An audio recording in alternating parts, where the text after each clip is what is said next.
기도드리시겠습니다.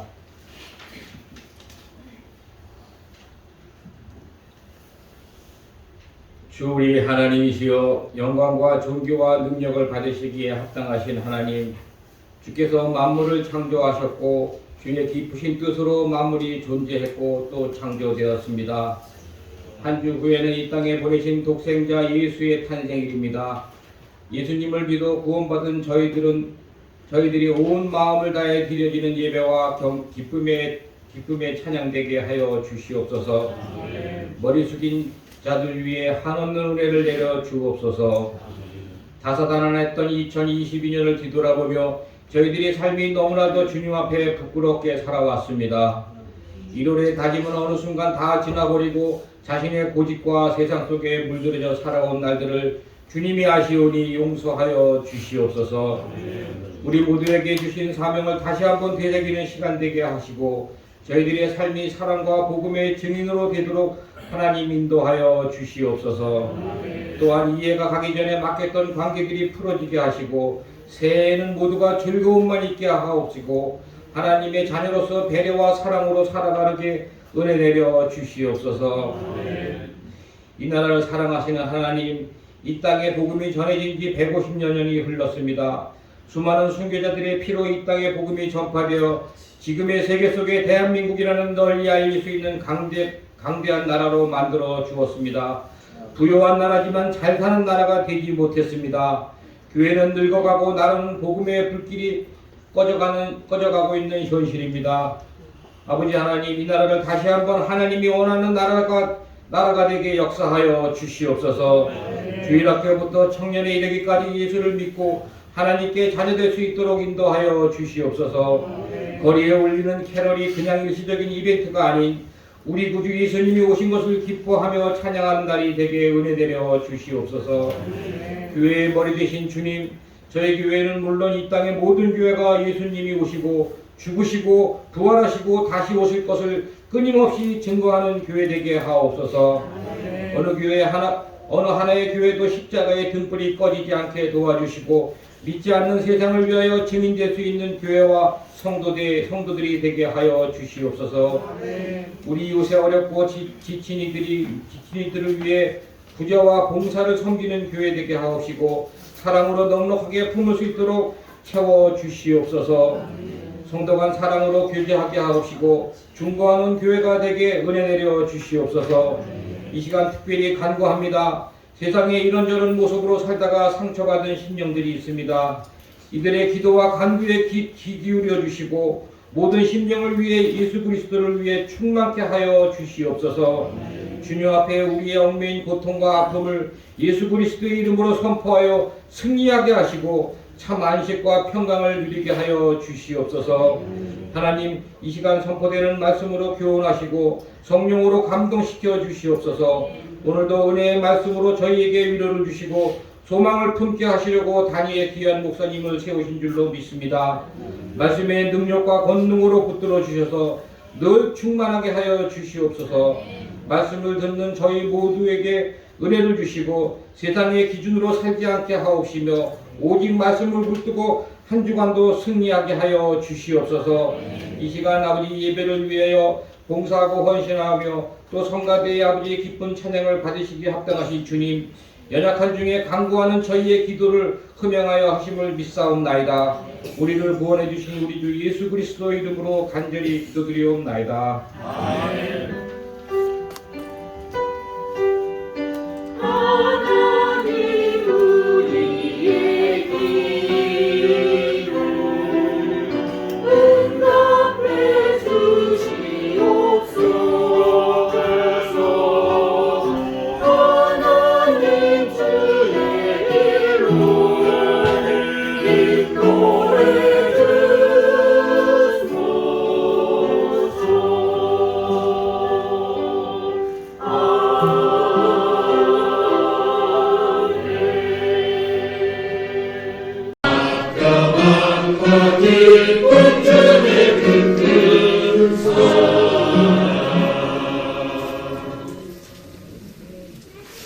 오늘 하나님의 말씀은 예레미야서입니다. 예레미야 9장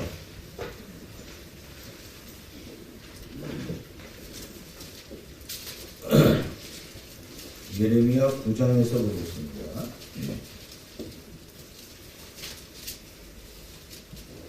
제가 가지고 있는 성경은 1066쪽이 되겠습니다. 예레미야 9장 23절과 24절의 말씀을 함께 봅니다. 여호와께서 이같이 말씀하시되 지혜로운 자는 지혜를 자랑하지 말라. 용사는 그의 명령을 자랑하지 말라. 부자는 그의 권을 자랑하지 말라. 자랑하는 자는 그것을 자랑하지. 명령자와 아는 것과 나 여호와는 사랑과 정의와 공의를 땅에 행하는 자들을 깨닫는 것이다. 나는 이 일을 기뻐하노라. 여호와의 말씀이니라. 아멘.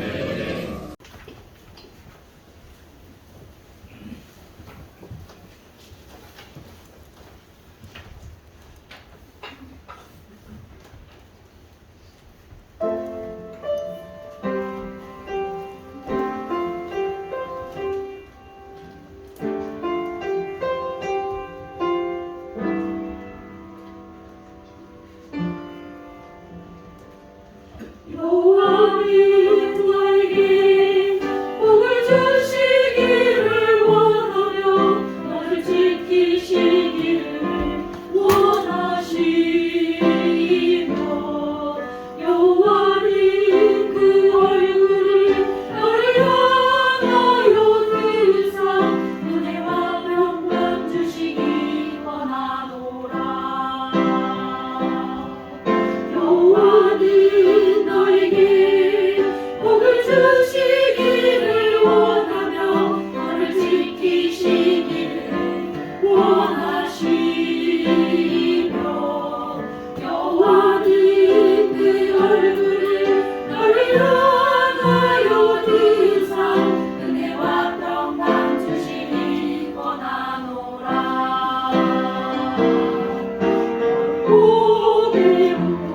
오베로 존귀하에 여기시는 하나님이 성성에서 약속을 진실하게 이루시리.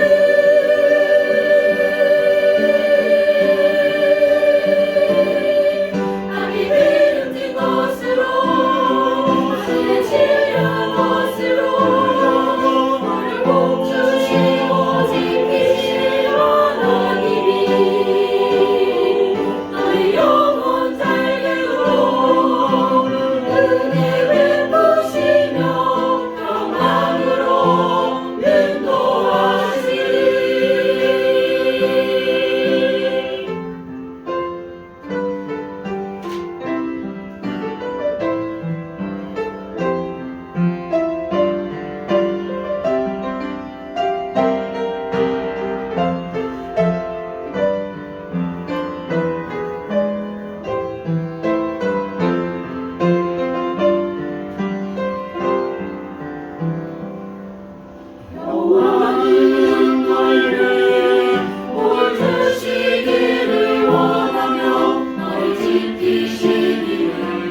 진짜 늘 얘기하지만 어떻게 이렇게 적은 숫자 가지고 저렇게 엄청난 일을 하는지 네, 너무너무 감사합니다. 성가대에다가 찬양을 통하여 하나님 앞에 영광을 돌렸으니 우리 하나님 앞에 감사의 영광의 박수를 돌렸습니다. 고맙습니다. 신앙생활을 잘하느냐 못하느냐, 예수를 잘 믿느냐 못 믿느냐에 대한 객관적인 평가는 겉으로 드러나는 것을 통하여서 가능하기도 합니다. 말하자면은 교회 출석을 이 추운 날에도 열심히 잘 한다든지, 어렵고 힘든 가운데서도 내가 하나님 앞에 드려야 될 예물들을 드린다든지, 또 뿐만 아니라 우리의 신앙을 생활을 열심히 하는 것을 통하여서 그 사람을 평가할 수도 있습니다. 그리고 신앙생활에 있어서 그와 같은 조건이라고 하는 것은 매우 중요한 자리를 차지할 수도 있습니다. 그러나 그런 것만으로서 신앙의 진짜 지혜야 어떤 경중을 따진다고 하는 것은 결코 옳지 못하다고 하는 것입니다. 신앙이라고 하는 것은 본디 형이상학적인 거기 때문에 눈으로 본다든지 손으로 만진다든지 코로 냄새를 맡은다든지 아니면 무게를 저울로 달 수 있는 것이 결단코 아니라고 하는 것입니다. 신앙은 행위보다 신앙은 마음이 먼저라고 하는 것입니다. 신앙의 표준은 사람에게 있는 것이 아닙니다.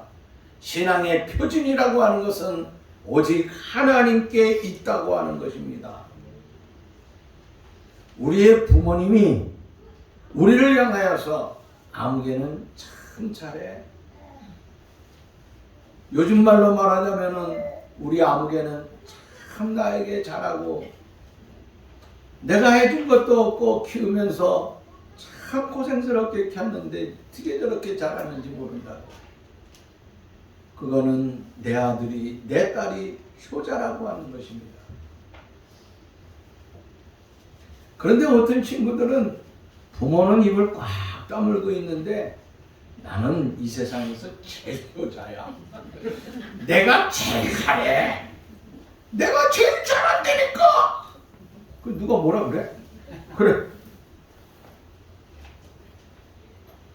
아들 때문에 부모는 걱정하고 아들 때문에 마음이 편치 못하는데 자기는 잘한다고 자아자찬하고 있으니 이것이 뭡니까?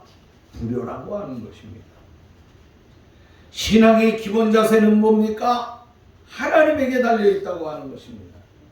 하나님이 기뻐하시느냐 하는 것이에요. 하나님 때문에 나중에는 내가 기쁘고 즐거운 것을 누릴 수 있다. 그것은 내가 신앙생활하기 위해 내게 주어진 결과라고 하는 것입니다. 신앙의 본질은 내가 하나님을 기쁘게 하는 것이라고 하는 것을 우리는 반드시 명심을 해야 된다고 하는 것입니다. 내가 하나님을 기쁘게 해야지. 내가 하나님 앞에 과연 무엇을 통하여서 어떻게 해야지만이 하나님을 기쁘게 하며 하나님을 영광스럽게 할 수 있겠느냐 하는 것입니다. 오늘 그와 같은 삶을 우리가 한번 생각해 보고자 하는 것입니다. 첫째는 우리가 그러기 위해서는 바른 영적 예배를 드려야 된다고 하는 것입니다. 하나님은 영적인 예배를 기뻐하신다고 하는 거예요. 로마서 12장 1절 말씀해 보면은 너희 몸을 하나님이 기뻐하시는 거룩한 산재물로 드리라. 이는 너희가 드릴 영적 예배니라. 자, 여기에 말씀해 보면은 너희들을 영적 예배, 예배라고 하는 것은 뭡니까? 나를 창조하신 하나님, 나를 내가 참으로 죽을 수뿐이 없는 우리들을 하나님께서 나를 지켜주시고 여기까지 구원해 주시고 구속의 주로 내가 인정을 하고 그 인정하는 삶을 통하여서 하나님 앞에 나와 영광을 돌리는 것입니다. 교회에 나와서 해야 할 일들이 여러 가지 많이 있습니다. 우리 교회는 선교를 목표로 하고 있다. 그 선교해야죠. 선교 당연히. 우리가 선교하는 것 아름답고 귀한 일입니다. 교회를 위해서 이 모양 저 모양으로 내가 봉사를 하고 있습니다. 교회에 나와서 성도들 간에 있어서 친목을 다져야 된다고 하는 것입니다. 친교하는 것. 아는 사람들끼리만 일하는 것이 아니라 처음 나온 사람에게도 가서 악수를 하고 안아주고 보듬어 줄 수 있는 삶. 성도가 서로를 감싸줄 수 있는 이런 친교의 아름다운 삶. 그냥 늘 만나는 사람끼리 우리끼리 지금까지 살았으니까 우리끼리가 아니라 이제 처음 나온 그들도 안아주고 보듬어주고 함께 친목을 나눌 수 있다고 하는 것, 이것처럼 귀한 것이 없다고 하는 것입니다. 또한 교육도 해야지요. 그러나 그보다 더 중요한 기능이 있는데 그것이 뭐냐? 우리가 하나님 앞에 드릴 영적 예배라고 하는 것입니다. 예배라고 하는 것은 선교보다도 봉사보다도 교육보다도 우리의 친교보다도 더 중요하다고 하는 것입니다. 예배가 우리에게 없어서 안 된다고 하는 것입니다. 교회를 예쁘게 꾸미고 교회를 아름답게 가꾸고자 하는 것은 무엇 때문입니까? 하나님 앞에 우리가 어떻게 예배해야 되느냐? 하나님이 기뻐하는 예배를 드리기 위하여서 우리의 모든 것을 총동원하고 있다고 하는 것입니다. 선교를 잘하고 교육을 잘하는데 제자훈련이 월등히 뛰어난 교회인데 그 교회는 예배를 무시하고 있습니다. 봉사하는 걸 얼마나 열심히 하는지 모릅니다. 친교하는 삶, 무엇보다도 친교라고 하는 것은 어느 교회보다도 우리 교회가 제일이라고 생각하고 있습니다.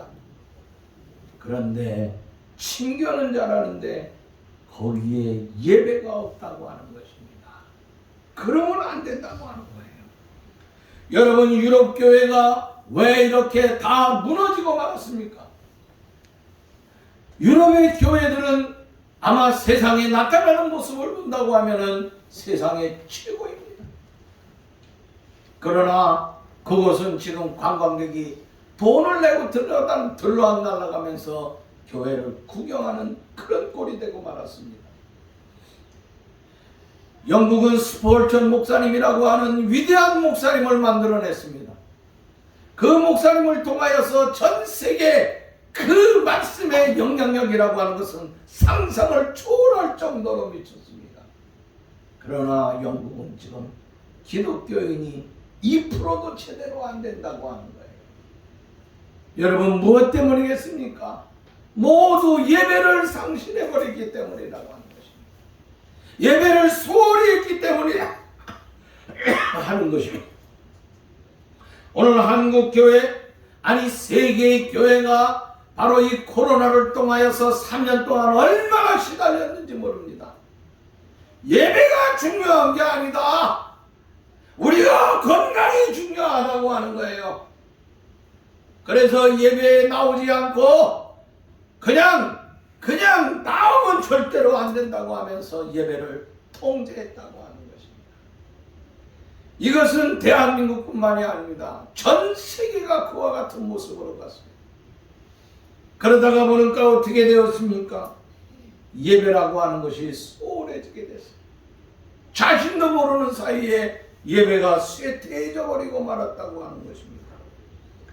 그런데 바울은 오늘 로마서 12장 1절에 하나님이 기뻐하시는 사암제사, 사암제물을 드리라 그랬습니다.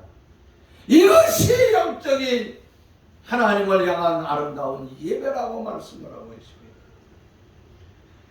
여러분, 구약시대 때 하나님 앞에 제사를 드리죠. 구약에서 하나님 앞에 제사를 드림에 있어서 가장 기본적인 원리가 뭡니까? 세 가지를 볼 수 있어요. 첫째는 제물을 가져오는데 죽은 것 가져와요? 산 것 가져와요? 산 거예요, 산 거. 산 제물을 가지고 와야 된다고 하는 거예요.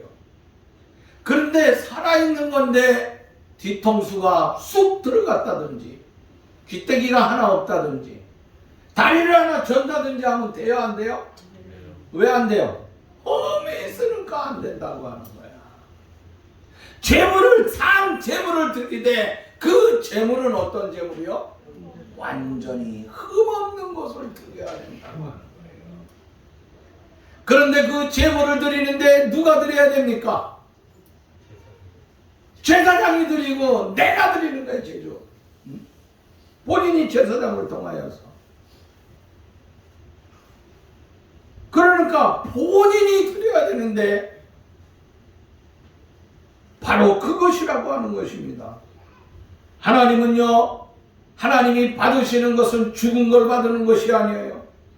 흠없는 것을 받는 것이 아니라고 하는 것입니다. 내가 직접 나와서 제사장을 통하여서 제사장이 드렸다고 하는 것입니다. 그런데 제사장이 제사를 드려야 될 제사장이 제사는 드리지 않다고 누가 드려요? 그냥 심부름 센터에다 맡겨가지고 대신 좀 드려주세요. TV를 통하여서 대신 드려주세요 한다고 하는 것입니다. 오늘 우리가 예배 드리는데 내가 드려야 되는데 신약시대 때에서 만인 제사장을 얘기하고 있잖아요. 우리 모두가 내가 하나님 앞에 드려야 된다고 하는 거예요. 그런데 내가 드리는 것이 아니라 대신 다른 사람을 통하여서 예배 드린다고. 가령 예를 든다고 하면은요, 아버지가 칠순이 되었어요. 근데 몸이 좀 약간 불편하신데 어떤 일이 앞으로 생길지 모르니까 이번에 우리가 칠순잔치를 하자. 가족들이 모였어요. 요새는 칠순잔치도 잘 안 하는 것 같아요. 그지? 근데 어떤 사람은요, 악착같이 해먹는 친구들도 있어요. 악착같이 하더라고요. 내 사촌 동생은요, 저 한갑잔치 했어요? 안 했잖아요. 목사님 교회에서 해줬잖아요. 언제 해줘요? 여기다 전 촛불 피고 케이크 놓고 그거예요. 예, 고맙습니다. 그렇다고 하면 그랬죠. 그런데 내 사촌 동생은요, 한갑잔치 한다고 또 다 불러봐가지고 이 뭐야, 뷔페 식당에다가 크게 한갑잔치를 하더라고. 그리고 수건도 만들어서 아무개 회가 해가지고 막 대단했어요. 근데 부럽지가 아니하고 왠지 이상하다. 옛날에는 한갑잔치 하면 괜찮았는데, 응? 자, 내 사촌을 비난하고자 하는 게 아니라 절에 다니면서도 추수감도 하고 여기다 그거 비난하면 안 되지. 비난하는 게 아니에요. 제가 얘기하는 거는 그냥 재미삼아로 하는 건데, 집안에 무슨 일이 있어요, 어른이. 그러면 세상 떠나기 전에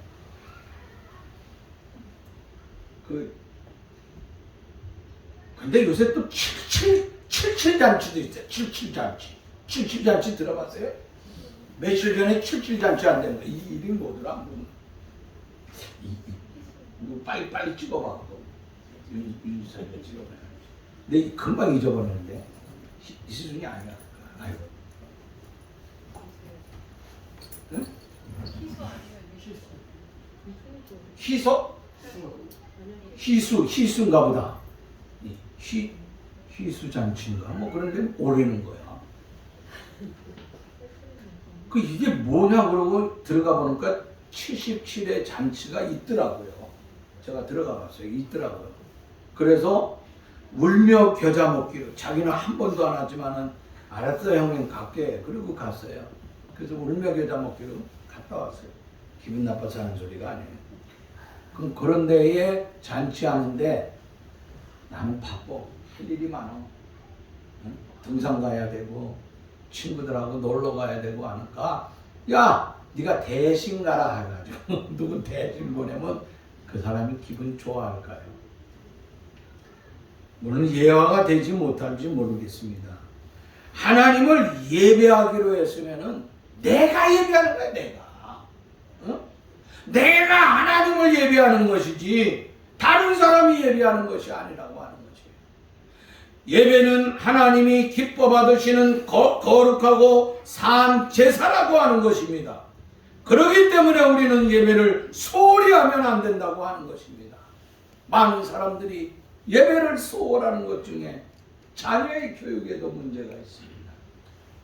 우리 아이들이 좋은 대학을 가야 되기 때문에 전도사님 미안합니다. 잠깐만 고등학교 졸업해서 대학 가기까지는 예배 드리는 것 조금 못 드리는 걸 이해 좀 해주세요 하는 그런 친구들도 있어요. 아니 제가 전도사 때 장로님 자제분들이 그랬어요. 그렇다고 좋은 대학을 갔느냐. 서울대학도 못 갔어. 무슨 말이냐. 서울에 있는 대학도 못 갔다고. 그러면서도 뭐 2년 재수하고 뭐하고 해가지고 예? 목사님 그런 소리 하지 마세요. 그렇게라도 안 했으면 그 지방대학도 못 가요. 그런 것도 갔네. 여러분 자녀 교육을 위하여서 예배를 등한시해요. 심지어 어떤 사람은 교회에서 봉사하는데도 그래요. 제가 어느 교회 가서 이건 우리끼리만 얘기해요. 예배 드리는데요. 어느 교회는 목사님이 분주한 목사님이 담임 목사님. 아니 목사가 와서 초청을 해놓고 설교하라 그래서 설교하는데 좀 같이 앉아 있으면 좋은데 뭐 아프게 왔다 갔다 하고 방송을 아니 강사 목사님 대접하려고 하는 것도 좋지만 뭐 하는 건지 모르겠어요. 같이 목사도 예배 드려야 되는 거예요.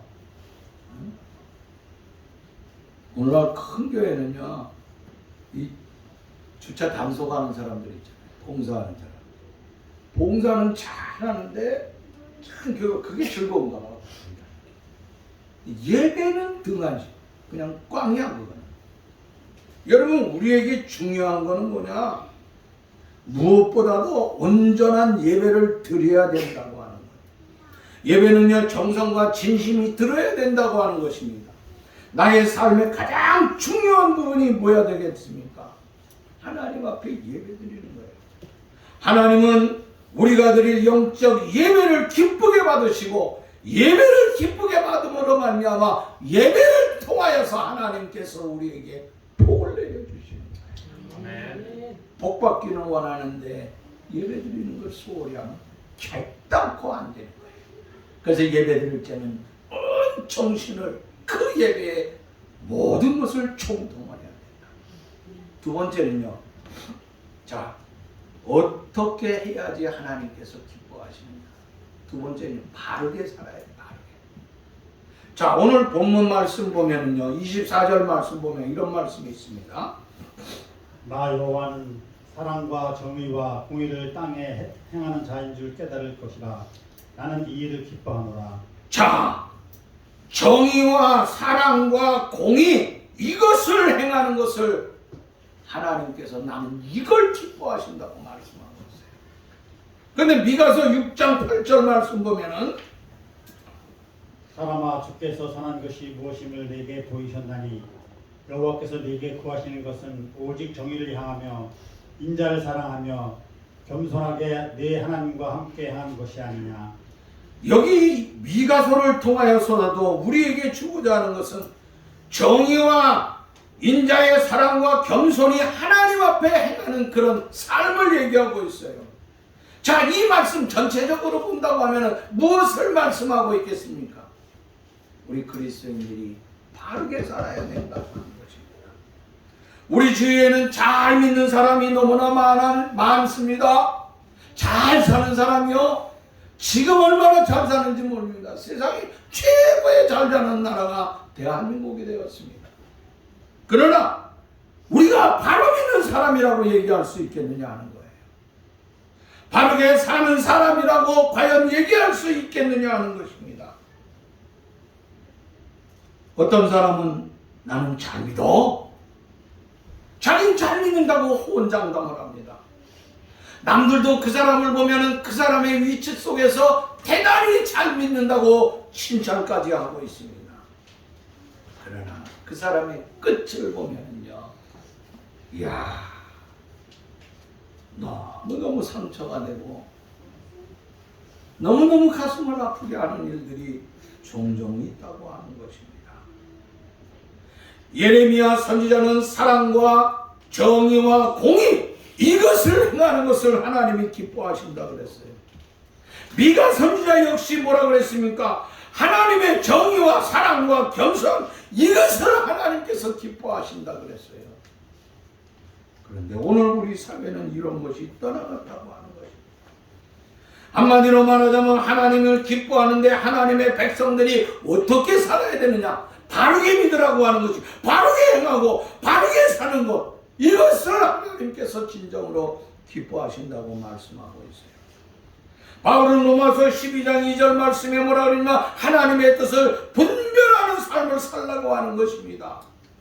하나님이 원하시는 것, 하나님이 우리에게 어떻게 살아야 되는 것을 우리가 분별하며 바르게 살아가는 것, 이것이 우리에게 있어야 된다고 하는 것입니다. 바르고 하나님의 뜻을 분별하며 잘 살기 위해서는 어떻게 해야 될까요? 첫째는 언행일치가 되어야 된다고 하는 것입니다. 사실 언행일치라고 하는 것이 굉장히 힘듭니다. 언젠가 제가 얘기했지만은 우리 중대장이 새로운 사람이 있어요. 나 그 사람 잊어버리지도 않아요. 원영목인가 그래. 칠판을 가지고 중대장 부임하자마자 언행일치 하더라. 그리고 얼마나 대단한지 몰라요. 근데 자기의 삶은 개차반입니다. 그래서 밤중에 이 하나 붉은 거, 빨간 거, 파란 거, 노란 거에 그 뭐라 그러지? 내무반장? 주번하사람, 당직하사람. 저도 그거 몇 번 해봤어요. 고참 때 해봐, 병장.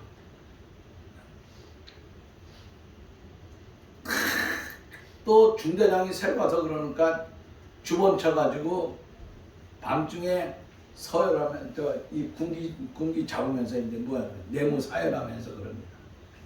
언행일치. 말하는 거하고 행동이 똑같아야 돼. 알았지? 네! 요즘 애들은 대답하는지 모르겠어. 옛날에는요, 얼마나 잘하는 언행일치라고 하는 거, 말과 행동, 겉과 속이 하나가 되어야 된다고 하는 것입니다. 사실 이거는 이 말처럼 산다고 하는 것이 얼마나 힘든지 몰라요. 그러나 이것을 위하여서 우리가 진짜 언행일치가 되지는 않더라도 일치하기 위하여 노력하는 끊임없는 삶이 우리에게 있어야 된다고 하는 거예요. 오늘날 한국뿐만 아니라 전 세계 사람들이 이 정신과가 굉장히 늘어났다고 했어요. 병원의 정신과는요 괜찮아요. 돈 버는 것도. 그래서 정신과, 그런데 소아과는요 이게 돈이 안 되나 봐. 그래서 소아과 의사들은 자꾸 떠난다는 거예요. 정신과 의사는 옛날에 별로 없었어요. 지금 정신과 의사 굉장히 많아졌어요. 그 대표적인 사람이 누구예요? 오은영 교수. 이시영 박사가 먼저 뜯어먹었어. 그 다음에는 누가 가져가요? 오은영인가? 오씨 아줌마가 다 가져가는 것 같아요. 대한민국도 가만히. 상담 한 번 받으려면 얼마예요? 몇 분에 90만 원이야. 30분에 90만 원이에요. 이야, 나한테 와. 임 목사님한테 오면은 공짜야, 공짜. 같이 울어주면서 눈물로 함께 하는 거야. 지난 6월 달에 강도사고시 시험을 내고 시험을 치렀어요. 마지막에는 이제 면접을 해. 면접하는데 저한테 면접하는 학생들이 왔는데 10명이에요. 하나씩 다들 2번, 3번 떨어지는 놈들만 오는 거야.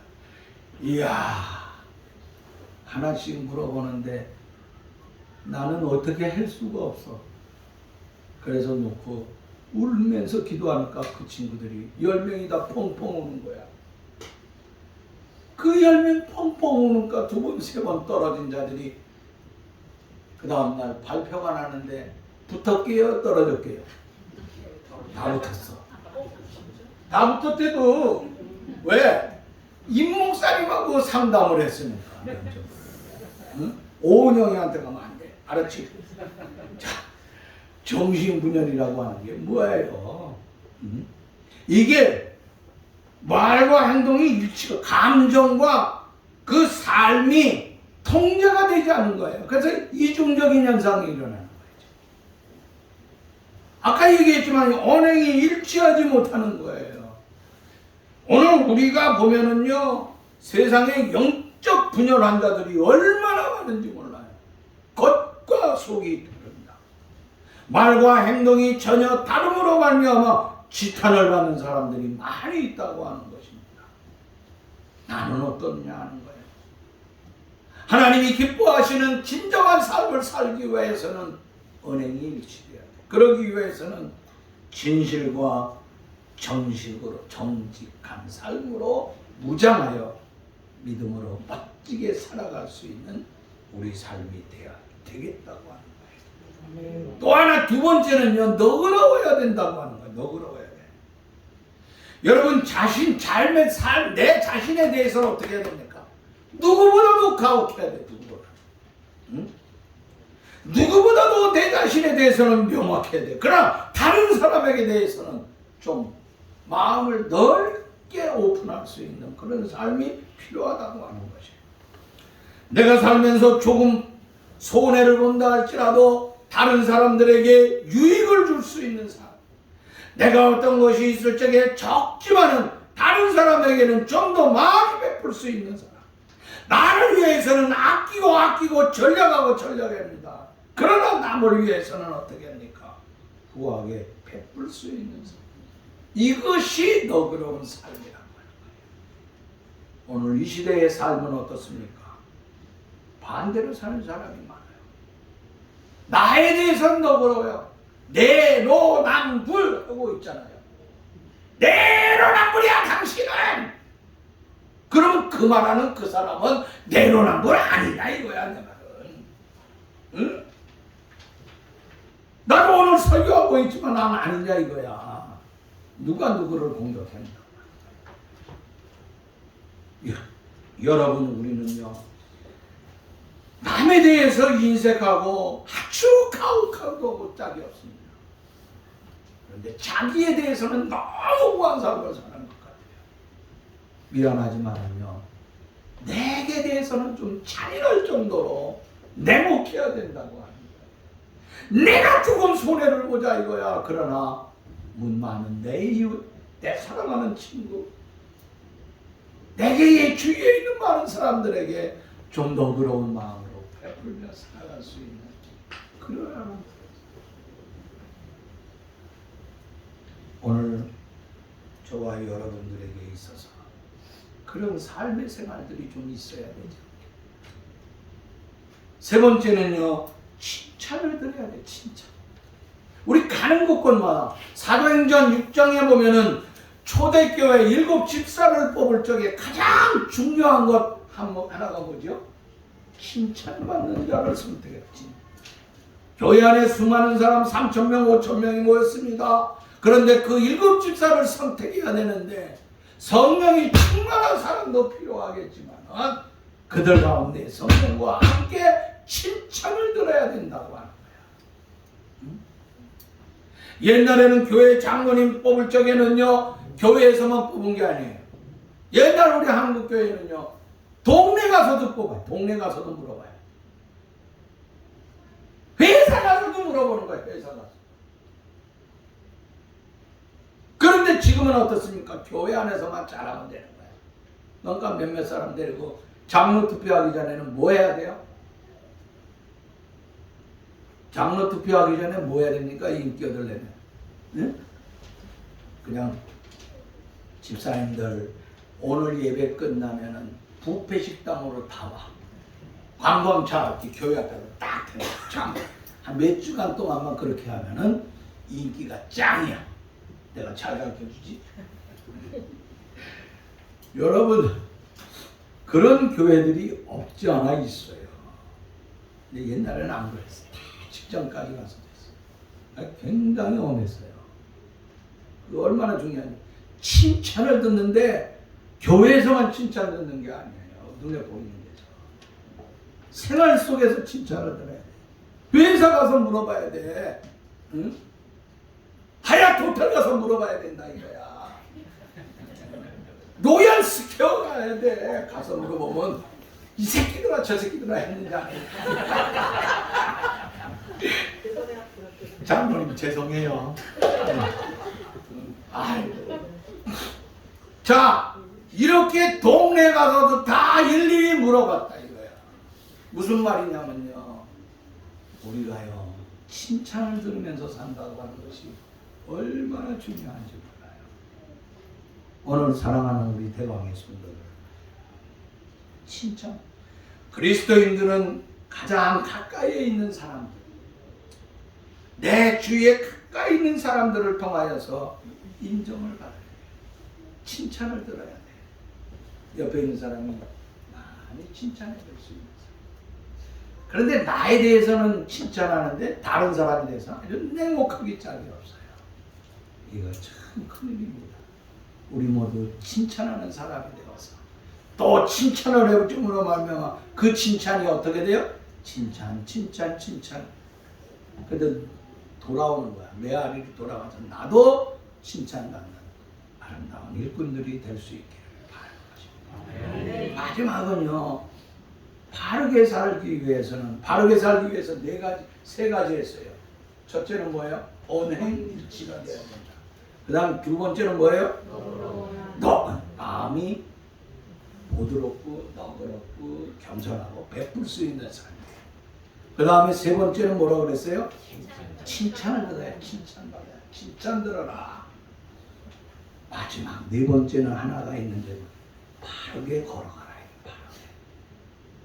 사실 바르게 걷는다고 하는 것이 이게 힘들어요. 우리나라는요 음주 측정을 하는데 어떻게 합니까? 차 안으로 쓱 내밀어 가지고 기계 내밀어 가지고요 후 불어봐 이럽니다. 그죠? 그럼 냄새 나면 나와 그래 가지고 운전도 못하게 하고 딱지를 끊는다든지 잡아갑니다. 미국은 어떻게 하면요 차가 흔들거려요. 그럼 뒤에서 와가지고요 어디서 나타나는지 경찰이 무지하게 많아. 번쩍 그래 뒤에서. 그리고 막 흑인이 이래가지고 여기다 경찰이 오면서요 그냥 우리는 그냥 오면서 그냥 문 열어가 자유롭게 대화하지만 그거 아니에요. 미국 사람들은 그래가지고 손을 권총에다가 이렇게 막 그러고 나 한번 내 친구 최인근 목사가 가는데 걸렸어. 차가 흔들거려. 탁 거든. 내가 그때야 내려야 돼. 고전에는 손을 운전대에 놔야 돼. 당신 뭐 하는 사람이야? 면허증 내리는 거. 가서 컴퓨터 다 쳐봐요. 그 다음에 두 번째 하는 게 뭐냐면 내려. 왜 차가 흔들거렸네? 너 술 먹었지? 너 마약 했지? 내려. 그랬더니 내리라고 하는데 뭐라냐면 똑바로 걸어가라는 거예요. 내리라고 그러고 똑바로 걸어가야 돼. 요렇게 똑바로 걸어가면 오케이 그러고 보냅니다. 근데 이건 뭐 가차 없는 거야. 가차 없는 거야. 그냥 그 자리에서 딱 수갑을 채워가지고 가더라고. 이야, 오늘 우리 인생의 삶에 있어서 어떻게 걸어야 돼요? 바로 걸어가야 돼요. 지금 우리는 젊은이들이 굉장히 위험에 빠졌습니다, 여러분. 바르게 걸어갈 수 없는 세상이 됐어요. 그래도 대광교회 나와서 신앙생활하는 사람들은요, 잘하는 친구들은 바르게 걸어가려고 애를 써요. 지금 우리나라에요, 음주, 술 먹고 막 병원에 가는 거 뭐지? 응? 병원에 술 주정뱅이를 뭐라 그래? 알코올 중독자. 알코올 중독자는 문제가 아니야. 마약에 중독되어 있는 세상이 됐다. 통계가 나왔는데 100만 명 이상이라고 그럽니다. 여러분 있을 수가 없는 일이에요. 나는 도대체 누가 마약을 해? 어디서 마약을 사냐 이거야. 그렇게 해가지고는 바르게 걸어갈 수 없다고 하는 거예요. 여러분 너무너무 안타깝다고 하는 것입니다. 바로 믿고 바르게 살고 바르게 걸어가야 된다고 하는 것입니다. 우리는 정도를 걸어가야 된다고 하는 것입니다. 길이 아니면 가지를 말고 옳지 않은 일이면 정당하지 아니하면 내가 피할 수 있어야 된다고 하는 것입니다. 옳지 못한 돈은 내가 손에 쥐어서 안 된다고 하는 것입니다. 제 아무리 내가 성공하고 출세가 눈앞에 어린어린거리고 돈다발이 내 앞에서 춤을 추고 넘실거린다 할지라도 이것이 바르지 아니한다고 하면은 우리는 그것을 거절할 수 있는 사람이 되어야 된다. 주님이 바로 그렇게 힘들지만은 바르게 살고 바르게 걸어갔어요. 그러면서 나를 향하여서 하시는 말씀이 바르게 걸어가는 거예요. 저와 여러분들이 힘들고 어렵지만은 하나님이 기뻐하시는 일을 위하여서는 바르고 신실하게 걸어갈 수 있는 아름다운 삶이 될 수 있기를 바라는 것입니다. 자, 오늘 하나님을 기쁘게 하는 거 두 가지를 얘기를 했어요. 하나님 기쁘게 하는 거 첫째는 뭐라 그랬어요? 산 예물을 드려, 제사를 드려야 되는데 그러니까 하나님 앞에 영적 예배를 드리라고 하는 거예요. 응? 비가 오나 눈이 오나 나 며칠 전에요 엘리베이터를 타고 같이 올라갔어요. 13층인가 12층의 사람인지 같이 올라가는데 그 사람은 오랫동안 이제 은행에서 일하다가 지점장 출신인데 나하고 아주 그냥 보기만 하면 반가워서 그래요. 근데 내가 새벽에 들어가면은 이제 한 7시 한 10분쯤 들어가면은 그 사람은 그때 나와. 꼭 만나는 거야. 그래서 교회 갔다 오나 봐요. 교회 갔다 오나 봐요. 그랬더니 어느 날 며칠 전에 그저께인가 엘리베이터를 타고 같이 올라가는 거야. 저녁 때. 같이 올라가는데 나보고 뭐라 그러냐면 아이고 죄가 그렇게 많아요. 문제가 그렇게 많아가지고 사랑만 나가서 그렇습니다. 우리 교회에서 제일 죄 많은 인간들이 누구죠? 손장로님하고 임철성이야. 둘이 맨날 나오고 죄가 막 장로님 죄 좀 적게. 이 사람 보면 아이고 죄가 그렇게도 많은가 보네요 이러더라고. 이 전라도 말로 하잖아. 그 다음 저런 사람인데 그 말이 얼마나 웃기는지 그래서 한편으로 위로가 되더라고. 맞죠. 내가 죄가 많은 인간이지. 여러분 죄 없는 인간들 죄 좀 가져. 그래야 바로 예배 드리는 거 아니야. 가까운 교회라도 가서 예배를 드리세요. 영적 예배. 그 다음에 두 번째는 뭐라 그랬어요? 좀 바르게 살자 이거야. 저와 여러분들이 힘들고 어려워도 우리 못된 짓 하지 아니하고 우리 젊은이들 마약에 진짜 빠지지 아니하도록 우리가 붙들어줘야 되죠. 내가 바르게 살면 헛된 길로 갔다가도 아버지의 모습을 보고 돌아와요. 어머니의 모습을 보고 돌아와요. 우리가 바르게 아름다운 삶을 살아 하나님 앞에 영광을 돌리고 우리의 삶은 하나님을 기쁘게 함으로 말미암아 하나님이 기뻐하면 그 다음에 하나님이 뭐 해줘? 달라고 했잖아. 그냥 나에게 호하고 넉넉하게 흔들어가지고 꽉 들고 넘치더라고. 대광의 교인들에게 풍성하게 베풀어 주실 줄로 믿습니다. 주님 감사합니다. 오늘도 주님 주신 말씀을 통하여 하나님 앞에 바르고 신실하게 살기를 원합니다.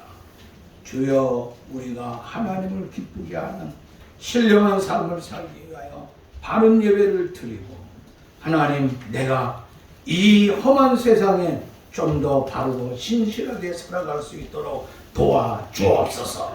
예수님의 이름으로 기도하옵나이다. 아멘.